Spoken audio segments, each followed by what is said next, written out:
আউযু বিল্লাহি মিনাশ শাইতানির রাজিম। বিসমিল্লাহির রহমানির রহিম। হ্যালো ভিউয়ার্স, এখন যেহেতু রমজান মাস শেষ হয়ে গেছে, রমজান মাসের পরেই আমরা সকলেই জানি শাওয়াল মাস। এই শাওয়াল মাস থেকে আমাদের জন্য শুরু হতে যাচ্ছে হজ্জের মৌসুম।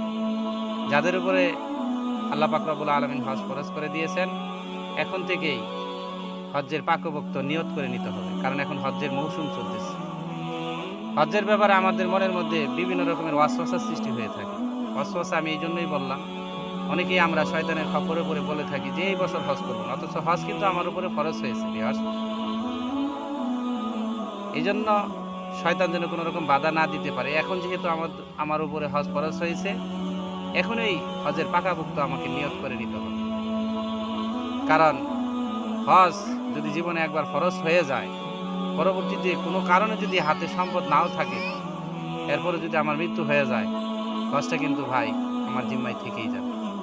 কাজেই এখন হজ্জের মৌসুম চলছে, সামনে যাদের উপর হজ ফরজ হয়েছে আমরা যেন হজটা করে নিতে পারি।